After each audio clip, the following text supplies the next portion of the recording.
you freaking kidding me? You can't figure out a way to get the damn I mean, he must have, I don't even know. He must have lost 50 spots. I'm not even exaggerating. He must have lost 50 spots on pit road on Sunday. What's concerning there is it's one lug. Last year was 5. One. You only have to hit one. What's the problem? Pull it off, and you put it on.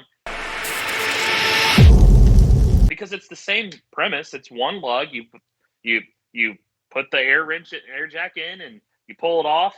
You put a new one in. And how hard is that to on. practice? Yeah, it's 1. It's not 5. Why does that always happen with Ryan Blaney's guys too?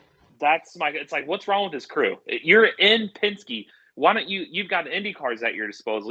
Why are you not figuring this out to realize it's 1? It shouldn't be that hard. And these guys just don't even want to elaborate on it. That's what your job is as analysts. And I know I can't expect Matt Boring Kansas to break this down because he doesn't have a lot of experience. But can somebody please do this? Can somebody please step up in that broadcast booth and do your job? Who's your best bargain right now out of the 8 drivers you have?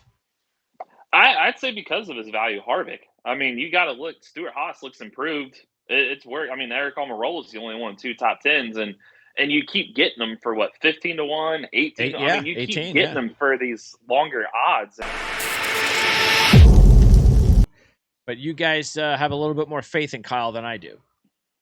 And this is his home track. That's why I feel like he finished 3rd in both races last year. It feels like he just wants it a little bit more there. Denny is a steal at 12. I mean, you're getting a guy who's in the championship for the last 3 years at 12-1. I mean, and he won the last time out in Vegas. Yes. Isn't it great to have a team, a championship team around you? I mean, just imagine if Ryan Blaney had that. It's just, that's why this is a team sport. Is Hendrick preached all year last year? We're 1 for all. We're not 4 separate teams. We're 1. We merged into 1, and it worked. They had a best season Hendrick's ever had last year. Well, now no matter what they say, what happens when that incident at the end of Fontana occurred, you're not 1 for all.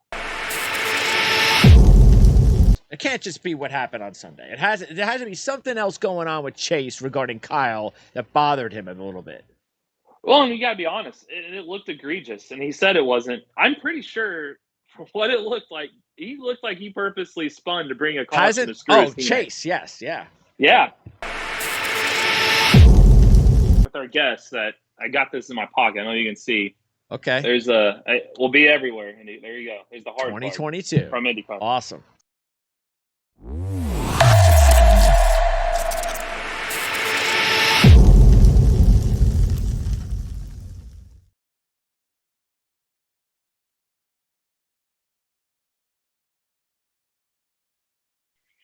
All right, we are ready to go here, Eric, for race number 3 in the NASCAR Cup Series. The Pennzoil 400 from Las Vegas Motor Speedway, still out west after a West Coast race last week.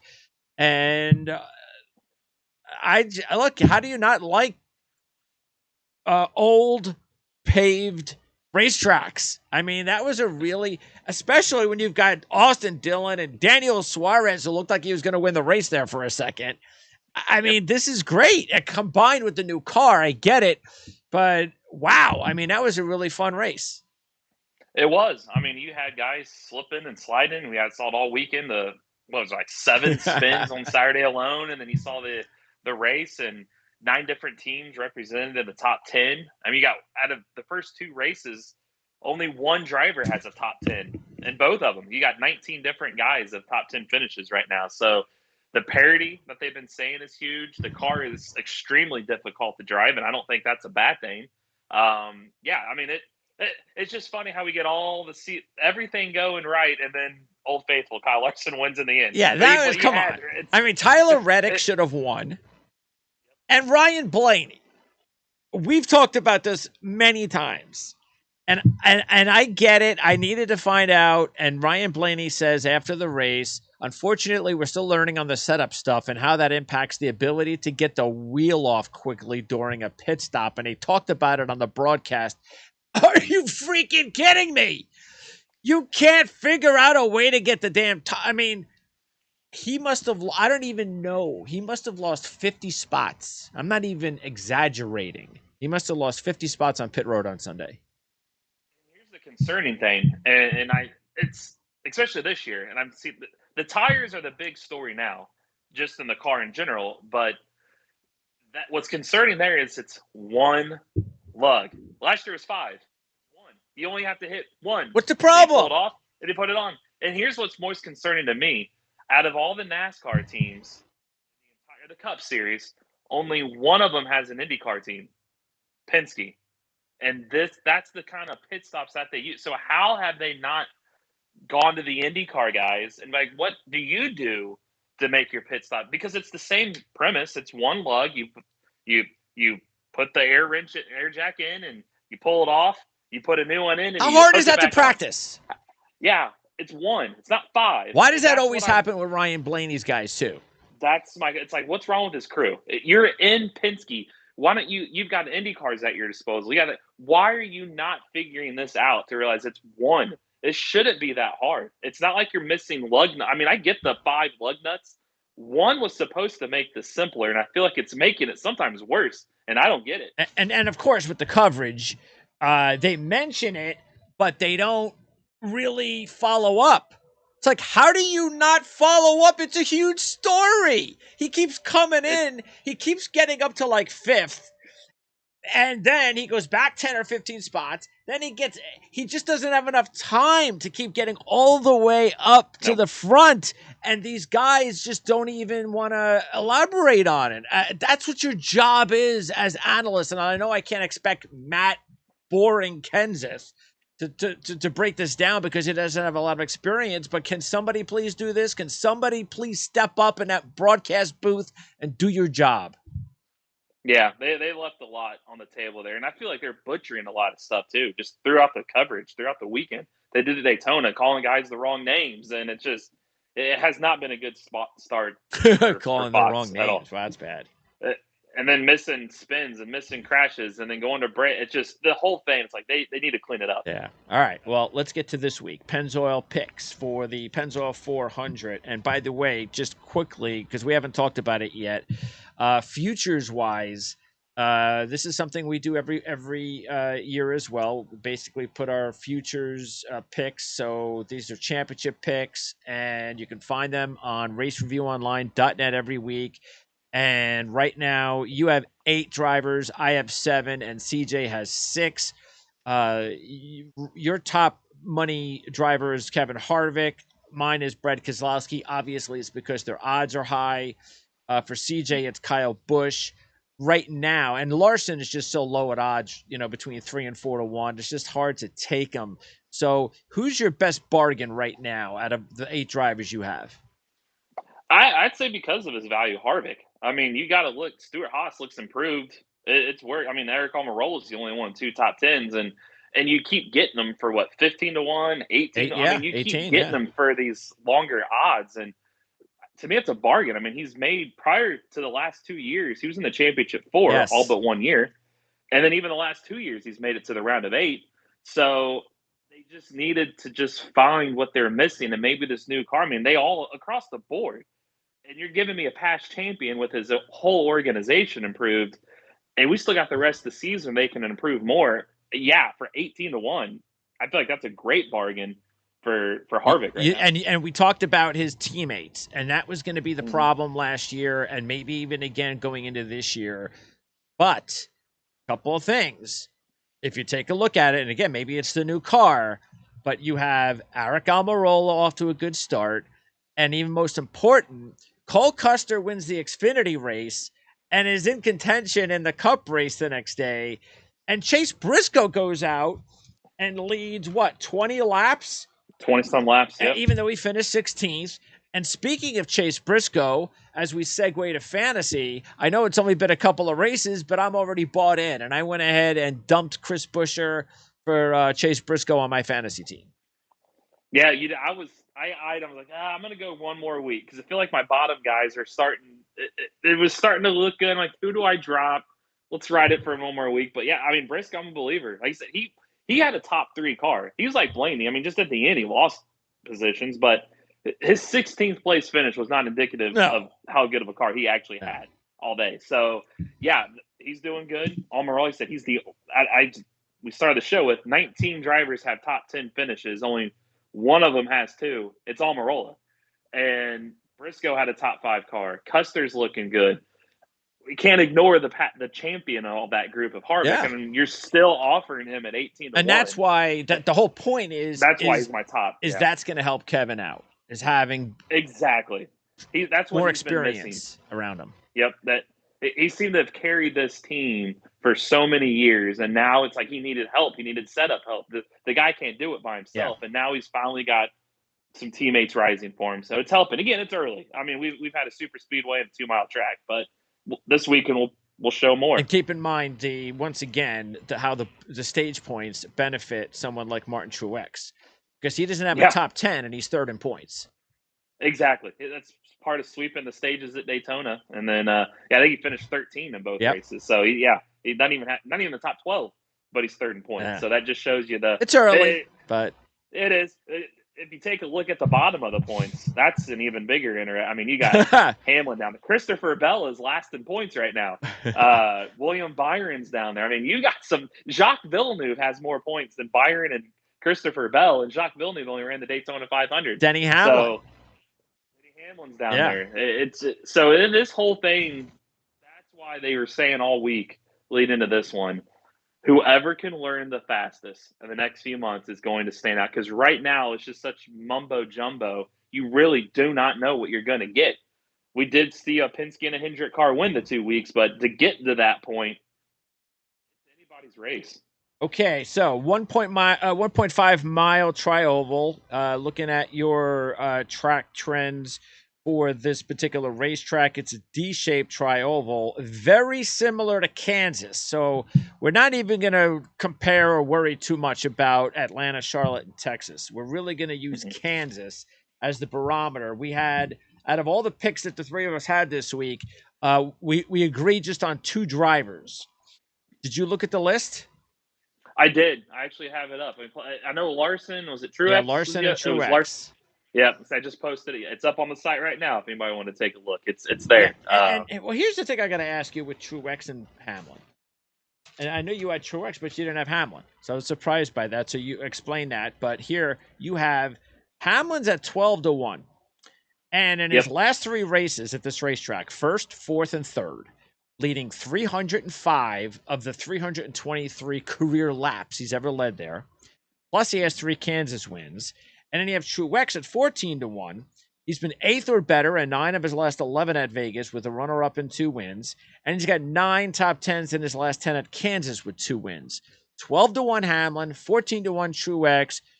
I mean, to me, you have to have them both. Why did you bypass Hamlin this week? One, I was getting to the point I was out of money to have them both. Because I had to throw some Larson's way just because he's coming off of a win. He won at Vegas last year. So that, and I thought Logano at 7 to 1, he's looked good this year. Blaney's looked good. So I'm like, all right, now I'm running out. And Hamlin, yes, he's done good there, but those are his only 3 top 5s in his last 10 tries. Sure. And he's struggling a little bit this year, I feel. He is. Where Truex, I feel, he's got stage points. He swept Daytona. He seems to be more at the front than Hamlin right now. And this is a good track for him, too. He did good, like you said, at Kansas. And I get him at 14 to 1 compared to 12 to 1 for Hamlin. So I thought, that 14 to 1 over 12 to 1 is what kind of swayed me. You basically that little bit of extra. And you chose Kyle over Hamlin. Yes. See, yep. I know both you guys have Kyle, but after what I saw again last week and last year, now I'm just putting the brakes back again. It's just something that's just not clicking with these guys since he lost his crew chief a few years ago. So, but you guys have a little bit more faith in Kyle than I do. And this is his home track. That's why I feel like he finished third in both races last year. It feels like he just wants it a little bit more there. And based off the start of this year for him, I felt like he's going to go for it. He's dominant there in trucks and Xfinity. He's really good at Vegas. So I thought maybe this new package, because he is so good there with less downforce, maybe we'll see what he can do here. So I based the third place last year. I know it's a different package, but let's see what Kyle can do. He's got a little bit of practice again on this track, and well, that's the new car is going to have to be the trick because he's only led 32 laps in his last 9 races. Yeah, he hasn't been at the Speedway. Yeah, but 12-1, I thought again, like it's his home track. Okay. That to me weighed over Hamlin. This is his home track. Look, I'm definitely not comfortable with Denny the way he started so far. No question about. And you've got who knows? Maybe he's just distracted. He's an owner now, and he's got all that other stuff going on. But I just felt it was too good of an opportunity for me to pass up a 12-1. How well he's been dialed in at this racetrack recently. Yeah, if not for the deciding factor with Truex was running better, and this is Kyle's track, Denny is a steal at 12. I mean, you're getting a guy who's in the championship for the last 3 years at 12-1. I mean, and he won the last time out in Vegas. Yes. So, but yeah, it's a steal, but he can't take them all. No, exactly. All right, less than 5 minutes to go here. So Kyle Larson, look, we're getting better odds than last week with Kyle Larson. True. And if we look at it here in the 2 races last year, last 2, first and 10th, led a combined 198 laps, and he only led 224 in 11 races, all told. And he won Kansas last year, leading 262 laps in both races. So, yeah, why not go back with Larson like we did last week? Like just making sure that if he steals the win like he did last week, that at least we don't lose money. Exactly. And if you remember, right, that 10th place was only because, remember Hendrick at the end of the first stage, they all went off strategy thinking the caution, they all pit, and it threw them back to behind, and the other caution never came out. Then they had to save fuel, and it never worked out for them. So he came back to 10th, but he was leading when the whole debacle happened with the pit strategy. So I'm like, all right, he could have easily swept Vegas last year. This package has proven nothing changes. He's still just as good as he was last year. And if you go back the last 7 races, Kyle Larson's won 5 of them overall. If you go back to last year, isn't it great to have a team, a championship team around you? I mean, just imagine if Ryan Blaney had that. That's why this is a team sport. And that proves that again, because he didn't have to be dominant in Fontana, and he still won. Yep. He's been out there where he's been dominant and won with Ganassi. But so the only thing with him, which we'll have to touch on, I feel like we'd be remiss if we don't mention the show, is him and Chase Elliott spat, is they've been so good. And I wrote about this week, is Hendrick preached all year last year, we're one for all. We're not 4 separate teams. We're one. We merged into one. And it worked. They had a best season Hendrick's ever had last year. Well, now no matter what they say, what happens, when that incident at the end of Fontana occurred, you're not one for all. They admitted. Elliott was mad. Larson admitted, yeah, he's mad at me, and I understand why he's mad at me. So they had to meet this week. You had to. You can't avoid it. If you're one for all, you have to meet. But don't you think if you're meeting and you're talking about it and there's clearly a rift, you're not one for all going into a week of a race? Sure. Your focus is elsewhere. So on their mind, probably not. Probably more Elliott than Larson. Yeah, but don't you think this has something to do with something else? It can't just be what happened on Sunday. There has to be something else going on with Chase regarding Kyle that bothered him a little bit. Well, and you got to be honest. It looked egregious, and he said it wasn't. I'm pretty sure for what it looked like, he looked like he purposely spun to bring a caution to screw his teammate. Chase, yes, yeah. Yeah.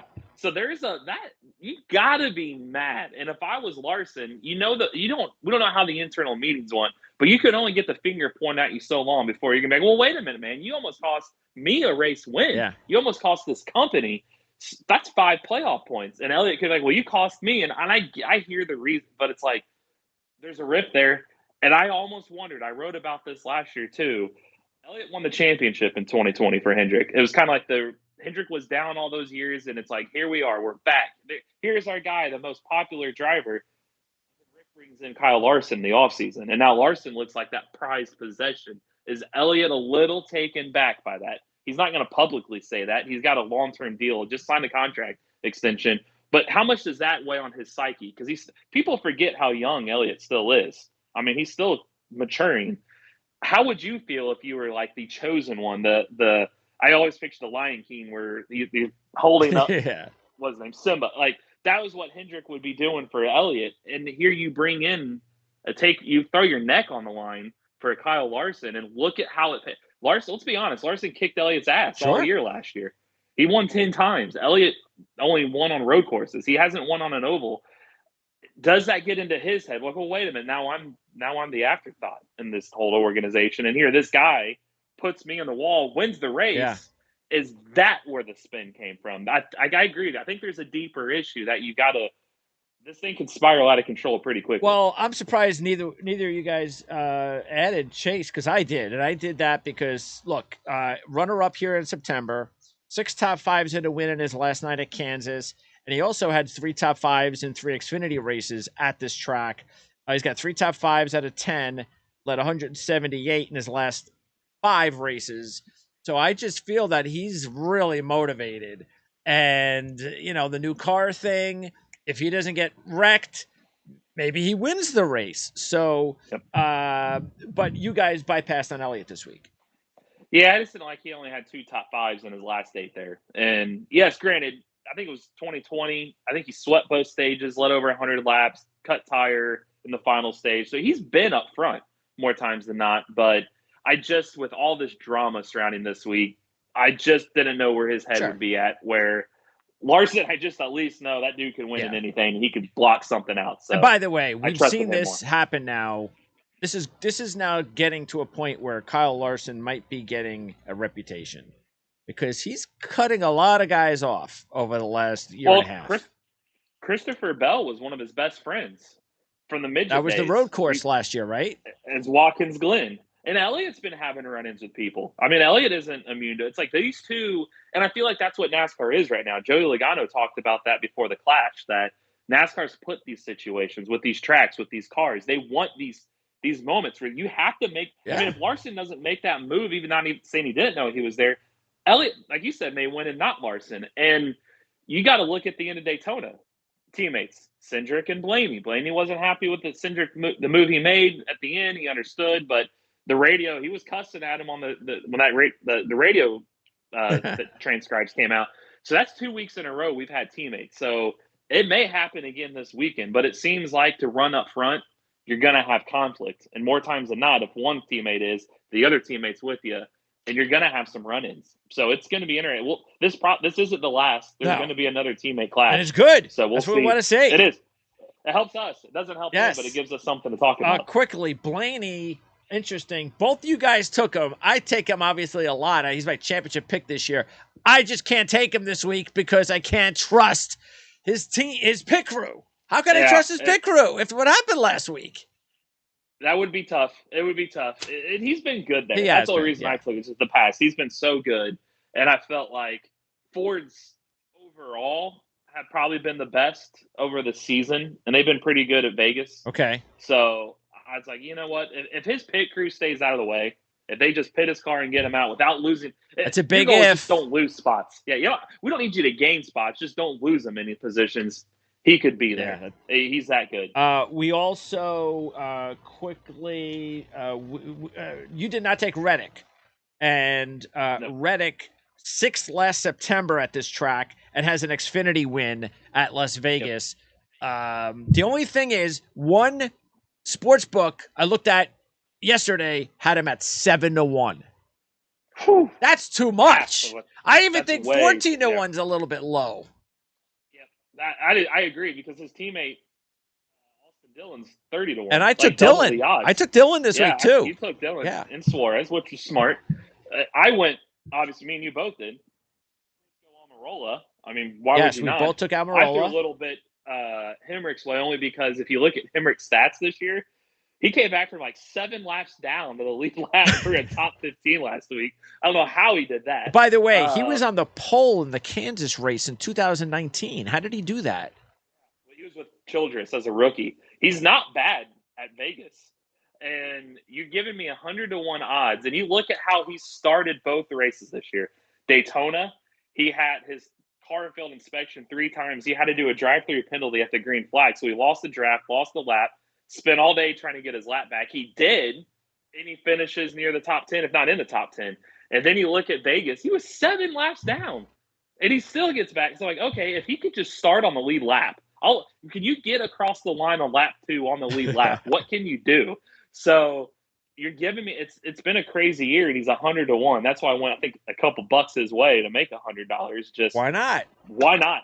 So yeah, I think that's why. So far, and I think you're on the same strategy I am. I can't hone in on a small group of drivers because it's been so unpredictable that it's like I've got to. I don't want to lose $100 when I can spread it around and at least make a little bit back. We're not to that point. I think most of last year was this way. 2020 and prior was the opposite. It was like, man, I can only go 3 or 4 guys. And now it's you've got to pick 7 to 8 guys. It's just so wide open. And Eric Jones, it was good to see him back looking like the old Eric Jones. Yeah, who would have thought a Petty car? He's front row starting spot. Yeah. I mean, he's 2 weeks in a row. I don't think it's starting to become not a fluke. Maybe these guys, maybe that gap has closed. I mean, that's why I feel like, I guess the kind of counter into that point is these long shots. Let's look. Eventually, these big teams are going to figure this car out. Hopefully not, but yes, they will. Yes.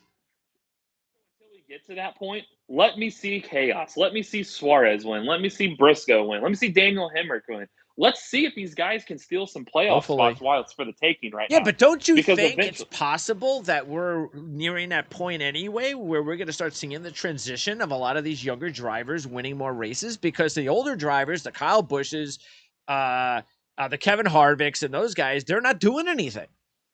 No, they're used to the old car. It's hard to break old habits that you've known for so long, and these new guys are easier to adapt.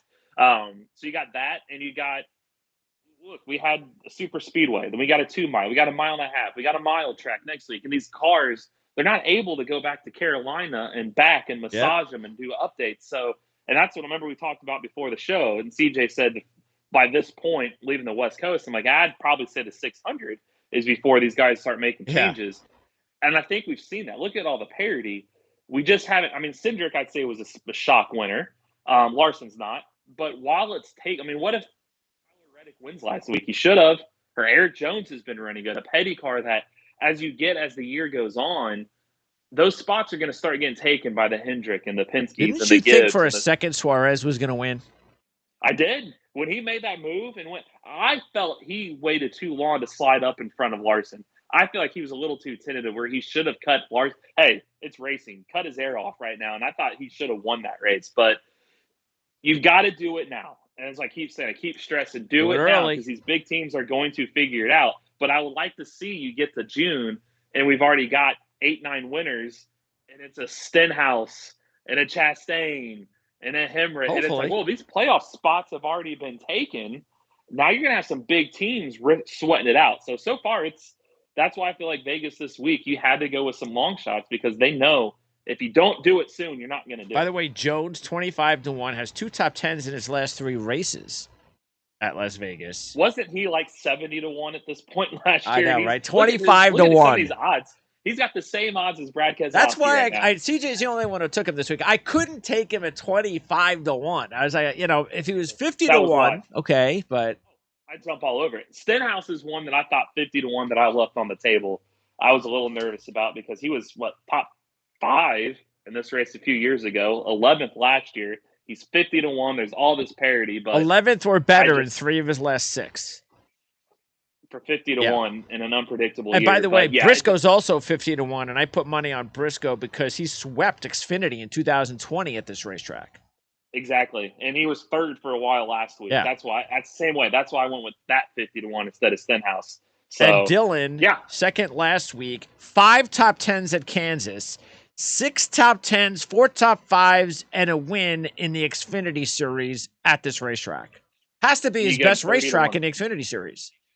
Yeah, and you get him 30-1, where his teammate was 14-1. It's the better option to go that route than his teammate for this week. And Almirola, 7 top 10s and 20 races at Kansas, 3 top 10s at this track. But you're talking about someone that is 70-1.